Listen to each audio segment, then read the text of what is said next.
The most dangerous lesson a boy can learn doesn't sound cruel. It sounds strong.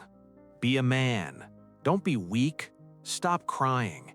Men don't cry. It's never said with hatred. It's said with love, with concern, with the belief that the world is hard and softness won't survive in it. So the lesson feels protective. But no one explains the hidden clause. No one tells him that one day he might wake up unable to feel anything at all. He learned that lesson at 7 years old, and it shaped the next 35 years of his life. His dog died on a quiet afternoon. The house felt strange, too still. He remembers kneeling on the grass, the sun too bright, his chest too tight. The tears came naturally, until his father placed a hand on his shoulder. Be strong. Not cold, not harsh, certain. And something inside the boy froze. He didn't understand why crying was wrong. He only understood that crying was not allowed. So he swallowed it. The tears burned on the way down. That burn became familiar. It became a reflex. Emotion rises, jaw tightens, swallow, and a pattern is born. In school, he was pushed once. He didn't cry. When he was excluded, he didn't show it. When the girl he liked chose someone else, he laughed it off. He learned something powerful. If you don't show pain, people stop looking for it. He became composed, measured, calm. Teachers liked him. Adults trusted him. But control comes at a cost. Each time he suppressed sadness, he also suppressed tenderness.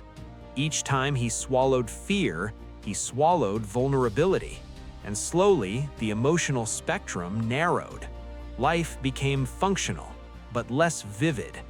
By his mid-30s, he had built the image perfectly. A steady job, a mortgage, a family. He was dependable. He handled emergencies without panic. He made rational decisions. He stayed steady in chaos. He was the kind of man others leaned on, but no one leaned into him, because leaning into him felt like leaning against a wall. Solid, strong, immovable. He didn't cry at his wedding. He didn't cry when his son was born. He smiled. He held. He performed stability. And somewhere deep inside, he wondered why those moments didn't overwhelm him the way they should. He told himself that this was maturity, but maturity without emotion is just restraint. His wife didn't accuse him. She observed him. "You don't let me in." He felt misunderstood. He talked, he answered questions, he discussed plans, but she meant something else. She meant the unfiltered parts, the fears, the doubts, the moments when he didn't feel strong. When she cried during arguments, he felt exposed. Her tears made him anxious. Emotion felt like losing control, and control was the only language he knew. So he offered logic. "Let's be reasonable. This isn't productive. We'll fix it." But she didn't want to fix it. She wanted to feel it. And slowly, she stopped trying. Not angrily, quietly. You can live beside someone for years and still never meet them. And he didn't notice how lonely she felt, because he didn't know how lonely he was. The human body keeps records. His jaw ached constantly. His shoulders felt like they were carrying something invisible. He woke up at 3:17 a.m. almost every night. His doctor suggested meditation, less caffeine, more rest. But the tension wasn't from overwork. It was from unprocessed life. When his mother died, he didn't cry. He coordinated relatives, spoke at the funeral, held everyone together. People admired him. "You're the strong one."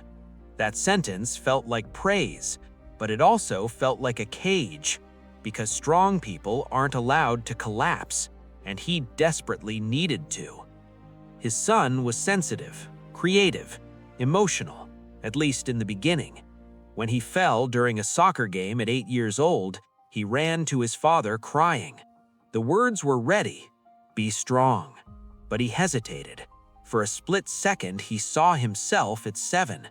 He swallowed the phrase, but the instinct scared him, because it wasn't conscious, it was inherited. Years passed, and then one evening, his teenage son stood in the doorway. A friend had moved away unexpectedly.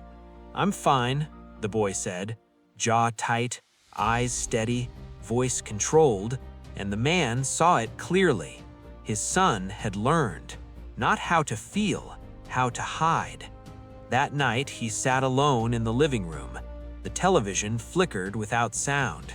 He replayed every moment he had told his son to calm down, every time he dismissed tears, every time he said, "It's not a big deal." He wasn't protecting him, he was shaping him into a quieter version of himself. And suddenly, he understood something terrifying. He had mistaken emotional suppression for strength, and now it was spreading through blood, through behavior, through silence. He went into the bathroom, locked the door, turned off the light. He didn't want to see his own face. For years, he had mastered control, but control is exhausting, and something inside him was too tired to maintain it. The tears didn't explode. They leaked, slow at first, then heavier. His breathing broke rhythm. His chest hurt. He cried for the boy with the dead dog, for the teenager who felt invisible, for the husband who didn't know how to connect, for the father who almost passed down armor instead of openness. It felt humiliating and freeing at the same time, because in that darkness, there was no performance, no audience, no expectation of strength, just truth. And truth is heavier than tears. The next morning, his son sat quietly at the table. The man felt vulnerable, exposed, but he spoke anyway. "I cried last night." The boy looked up. "Why?" "Because I've been holding things in for a long time." Silence filled the space. Then something shifted, not dramatically, gently. His son's eyes filled, but he didn't look away, and neither did his father. 2 generations, not performing strength, just sitting in honesty. And for the first time in his life, he didn't feel weak, he felt connected. They taught him that men don't cry. They never taught him what happens when men don't. They become efficient, dependable, admired, and emotionally unreachable. They learn to fix everything, except themselves. But strength isn't the absence of tears, it's the courage to let them exist without shame.